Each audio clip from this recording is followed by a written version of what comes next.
Bismillahirrahmanirrahim. Students, Assalamu alaikum warahmatullah. Welcome to next lecture of the chapter number 5 regarding circular motion. Students, in this lecture we have to discuss the following points. Number 1, we have to discuss the angular velocity. The next we have to discuss the angular acceleration. The next would be the relation between the angular and the linear velocity, and the relation between the angular and the linear acceleration. So first of all, we have to discuss the angular velocity.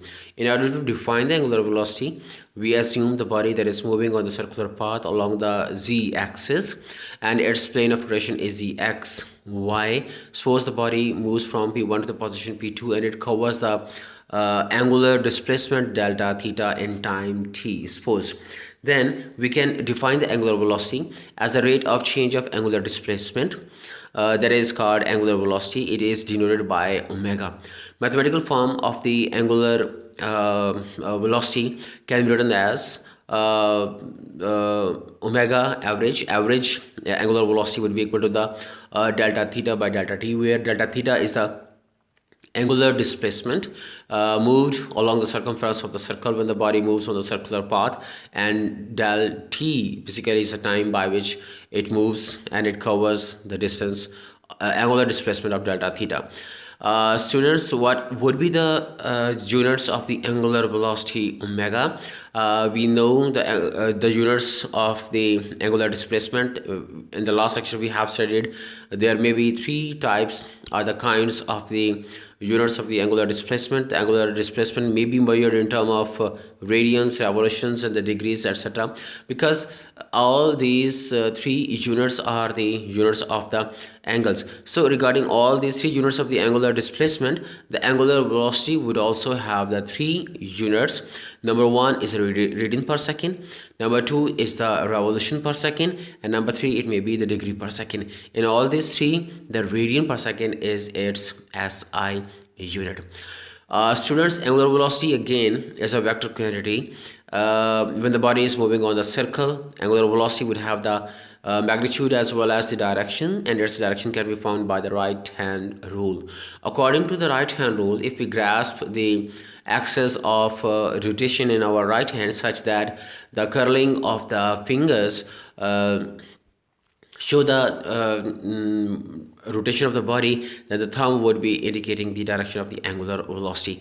Again, in the previous diagram, we have seen the body was rotating along the xy plane, and if we grasp the axis of rotation, then the thumb would be along the z line, along the z axis, means its direction would be along the axis of rotation, or its direction would be perpendicular to the plane of rotation. Next we have to study the instantaneous angular velocity. जब हम instantaneous angular velocity के हवाले से बात करते हैं तो हमें एक टर्म instant का अंदाज़ा होना, पता होना बहुत ज़रूरी है, क्योंकि जब हम instantaneous angular velocity की बात करेंगे तो हम बहुत ही infinitesimal small interval of time में angular displacement के हवाले से बात करते हैं. मीन्स कि टाइम इंटरवल बहुत छोटा होगा, that approaches to zero we can say. So if the concept क्या बनता है इंस्टेंटेनियस एंगुलर वेलोसिटी का, कि अगर एंगुलर वेलोसिटी कांस्टेंट नहीं है, that is not uniform in the given interval of time, तो फिर किसी भी इंस्टेंट में, किसी भी पर्टिकुलर टाइम में जो एंगुलर जो वेलोसिटी है उसको हम इंस्टेंटेनियस एंगुलर वेलोसिटी कहते हैं. हम लोग जब लास्ट टाइम चैप्टर नंबर 3 के हवाले से डिस्कस कर रहे थे तो वहाँ पे भी हमने इंस्टेंटेनियस वेलोसिटी के हवाले से बात की थी, और वहाँ पे मैंने एक एग्जांपल कोट की थी कि सपोज़ अगर हम ड्राइव कर रहे हों ऑन द रोड, अगर हमसे पूछा जाए कि what is the speed of the bike और the car which we are driving, तो हम कितनी देर में स्पीडोमीटर को देख के उसका रिजल्ट दे सकते हैं. ऐसी कंडीशंस में हमारा टोटल कंसंट्रेशन रोड पर होगा while we are driving and we are on the road. So the time by which we are looking at the speedometer it would be very small, means एक झलक, एक लम्हा, एक instant आप speedometer को देखेंगे और आप उसको बताएंगे कि हमारी स्पीडोमीटर पे वैल्यू क्या है, स्पीड क्या है. मीन्स या वो रिज़ल्ट ले रहे होंगे जो कि बहुत ही स्मॉल इंटरवल ऑफ टाइम में कैलकुलेट किया गया है. इस तरह हम ये कह सकते हैं कि if the angular velocity is not uniform in the given interval of time, then the angular velocity at any instant of the time is called instantaneous angular velocity. Angular velocity in infinitesimally small interval of time is called instantaneous angular velocity. Infinitesimal small means बहुत छोटा time duration होगा जिसमें हम angular velocity के हवाले से calculations कर रहे होंगे, और इसको एक और तरह से भी डिफाइन किया जा सकता है. Instantaneous angular velocity may also be defined as the limit of the ratio delta theta by delta t as delta t following the instant t approaches to zero. Mathematical expressions में omega ins is equal to limit as time approaches to zero of delta theta by delta t. इसको लिखा जाएगा. The next slide we have to discuss the angular acceleration, that is alpha. Again, as that of the linear acceleration.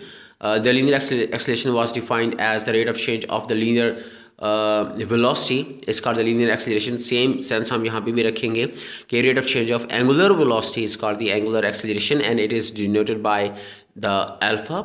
और mathematical expressions के लिए हम assume करते हैं suppose the body is moving with the angular velocity omega I in time ti, and after the time tf its angular velocity becomes omega f. Means initial time T I में initial velocity होगी, angular velocity होगी omega आई, और time T F में उसकी velocity बन जाती है omega F. So angular acceleration calculate करने के लिए हम change in the angular velocity को टाइम पे डिवाइड करेंगे. So in order to have the change in the angular velocity we would write omega F minus omega I and it is divided by T F minus T I, means delta omega by delta T. ये हमारा expression है angular accelerations के हवाले से. Again units में radian पर second square, revolutions पर second square या डिग्री पर सेकंड स्क्वायर इसके यूनिट्स होंगे, और इसमें अगेन जो ऐसा यूनिट है एंगुलर एक्सेलरेशन का वो रेडियन पर सेकंड स्क्वायर होगा.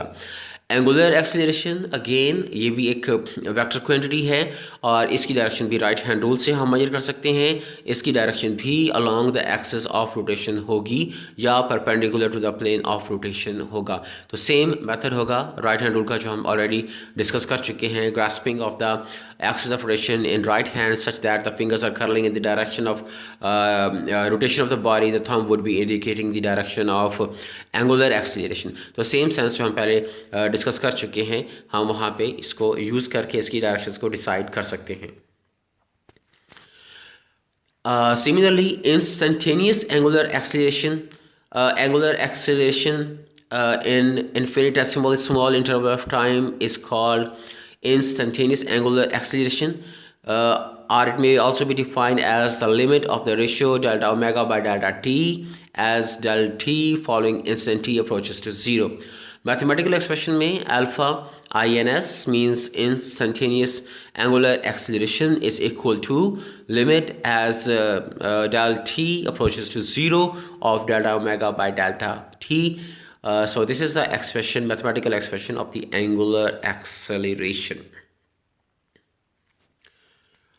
Students, next we have to find the relation between the angular and the linear velocity. इस रिलेशन को फाइंड करने के लिए फ़र्स्ट ऑफ ऑल हमें इस डायग्राम को देखना है जहाँ पे हमने एक रिजिड बॉडी को about the G line rotate करता हुआ दिखाया है with the angular velocity omega, और इस रिजिड बॉडी में एक पॉइंट P है that is perpendicular from the axis of rotation and its distance from the axis of rotation is R. When the body moves or rotates about the z line, about the z axis, the point P moves in the circle of the radius r with a velocity v. In points को याद रखिएगा क्योंकि हम यहाँ पे OP को as a reference line कहेंगे. हम OP को एज अ रेफरेंस लाइन क्यों कहते हैं? क्योंकि जब बॉडी रोटेट करता है अबाउट द जी लाइन तो OP जो है वो भी रोटेट करता है अलॉन्ग द जी लाइन, और हम जितने भी एंगुलर मोशन के पैरामीटर्स को OP के हवाले से डिस्कस करते हैं, मींस एक रेफरेंस लाइन या रोटेटिंग लाइन OP के हवाले से डिस्कस करते हैं, तो वो तमाम के तमाम पैरामीटर्स रिजिड बॉडी के लिए भी सेम होंगे. लिहाजा OP को हमने जो है वो एक रेफरेंस लाइन के तौर पर यहाँ पे कहा कि जब OP रोटेट करता है again about the G line it has the same angular velocity of omega. Students, इस डायग्राम में, इस टॉपिक में बेसिकली हमारा concern relation between the V और ओमेगा का है। V is the linear velocity and omega is the angular velocity.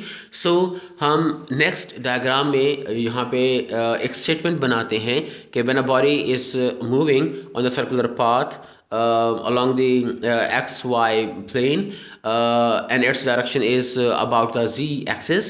Suppose the body moves from position p1 to the position p2 and it moves along the circumference of the circle the distance del s and making the angle delta theta, that is the angular displacement at the center of the circle. So we have the relation between the s and the r that we have studied in the first lecture, and that is s is equal to r theta. So we can write del S is equal to R del theta. इस equation को दोनों तरफ अगर T पे divide कर दिया जाए, del T पे डिवाइड कर दिया जाए, तो हमारे पास इक्वेशन नंबर 1 बनेगी। और इक्वेशन नंबर 1 में del S by del theta is equal to R delta theta by delta T होगा। इस इक्वेशन नंबर 1 पे अगर हम लिमिट अप्लाई करेंगे तो हम इसको लिख सकते हैं limit del T approaches to 0 of del S by del T is equal to limit del T approaches to 0 R of R delta theta by delta T. Equation number 2 में अगर आप इसको देखें तो इस आर की वैल्यू को जो हमने राइट हैंड साइड पे लिखी हुई है, right hand side of the equation number 2, इसमें आर को निकाल के आप शुरू में ले आएँ तो बाकी इक्वेशन क्या रह जाएगी, आर शुरू में ले आएंगे तो बाकी क्या रह जाएगा, बाकी रह जाएगा limit del T approaches to 0 delta theta by delta T. हम जानते हैं इक्वेशन नंबर 3 के हवाले से मैं बात कर रहा हूँ। आप जानते हैं इक्वेशन नंबर 3 में कि limit delta T approaches 0 del S by del T, ये बेसिकली क्या होता है। इक्वेशन नंबर 3 में जो आपको लेफ्ट साइड पे दिखाया जा रहा है, इक्वेशन नंबर 3 में जो लेफ्ट साइड पे दिखाया जा रहा है, ये क्या चीज़ है, this is basically velocity, velocity the instantaneous velocity, इसको मैंने जस्ट वी लिखा है। इस तरह जो राइट हैंड साइड पे इक्वेशन नंबर 3 पे दिखाया गया है limit del T approaches to 0 of delta theta by delta T, ये क्या चीज़ है, this is the basic definitions of the instantaneous angular velocity, जिसको हमने यहाँ पे ओमेगा लिखा है। सो अगर यहाँ पे v और ओमेगा की वैल्यूज पुट कर दी जाए तो हमारा final relation v is equal to R omega आता है। तो इस तरीके से हम इसको प्रूव कर सकते हैं कि v is equal to R omega means the angular the linear velocity basically is equal to the product of the radius of the circle in which the body is moving with the angular velocity omega. So this is the relation v is equal to r omega. Next, the relation between the angular and the linear acceleration, again that is a is equal to r alpha. तो हम ये कहेंगे कि जो linear acceleration है a, that is equal to the radius of the circle in which the body is rotating with the angular acceleration alpha. इसमें भी जो हमने पहले इक्वेशन अभी लास्ट प्रीवियस स्लाइड में हम लोगों ने जो फाइनल इक्वेशन ड्राइव की है, हम उसको यूज़ करेंगे v is equal to R omega, और इसको हम very small change in the velocity we can write very small change in the angular velocity means del v is equal to R del omega. इन दोनों equations को, इन दोनों sides of the equations को आप r पे del t पे divide करेंगे। जब डेल t पे डिवाइड करेंगे इक्वेशन नंबर 1 आएगी जो आपको नज़र आ रही है, तो ये del v by del T is equal to R del omega by T बन जाएगा। इस इक्वेशन नंबर 1 में अगर आप लिमिट को अप्लाई कर देंगे तो हमारे पास इक्वेशन नंबर 2 बनेगी, और यहाँ पे है limit as a time t approaches to 0 of delta v by delta T is equal to the limit again the time approaches to 0 of r delta omega by delta t। इस equation number 2 में बिल्कुल पिछले वाली equation की तरह r को उठा के लेफ्ट साइड पे लेके आएंगे तो हमारे पास इक्वेशन नंबर 3 बनेगी, और इक्वेशन नंबर 3 में जो राइट हैंड साइड में r शुरू में आ जाएगा तो बाकी limit del t approaches to 0 and delta omega by delta T बन जाएगा। अब इस इक्वेशन नंबर 3 में अगर हम देखें लेफ्ट हैंड साइड पे जो एक्सप्रेशन दिया गया है वो एक्सीलरेशन के बराबर है, और राइट हैंड साइड पे जो एक्सप्रेशन दिया गया है आफ्टर द आर वो एंगुलर एक्सीलरेशन के बराबर है। लिहाजा अगर हम ए और अल्फा की वैल्यूज इक्वेशन नंबर 3 में पुट करेंगे तो हमारे पास फाइनल रिलेशन बनता है A is equal to R alpha. At the end, students, we have to discuss the comparison. We have to take the comparison of the equations of the angular motions. तो यहाँ पे दो column आपको नजर आ रहे हैं, इन दोनों कॉलम्स में लीनियर काइनेमैटिक्स और the linear motion and the angular kinematics या एंगुलर मोशंस के हवाले से इक्वेशंस लिखी गई हैं। ये जो इक्वेशंस हैं लीनियर मोशंस की और एंगुलर मोशंस की, ये टोटली एनालॉगस फॉर्म बनती हैं एक दूसरे के लिहाज से, लेकिन डिफरेंस जस्ट ये है कि लीनियर मोशन में जो वेलोसिटी है उसे एंगुलर मोशन में हम एंगुलर वेलोसिटी मींस ओमेगा से रिप्लेस करेंगे। इसी तरह लीनियर मोशन में जहाँ पे एस आता है मींस अ डिस्टेंस, उसको हम एंगुलर मोशन में एंगुलर डिस्प्लेसमेंट थीटा से रिप्लेस कर रहे हैं। इसी तरह लीनियर मोशन में जहाँ पे एक्सीलरेशन की बात होती है उसको हम एंगुलर मोशन में अल्फा से एंगुलर एक्स जो है एंगुलर एक्सेलरेशन से हम इसको रिप्लेस करेंगे। तो इस तरह जो हमारे दो तीन पैरामीटर्स हैं जैसे कि वेलोसिटी है v and the s distance and the acceleration a in the linear motion और the kinematics equation, these factors have been changed with the omega for the angular velocity and theta for the angular displacement and alpha for the angular acceleration in the angular kinematics or the angular acceleration. This was the end of the today's topic. Thanks for watching. Take care of yourself. Allah Hafiz.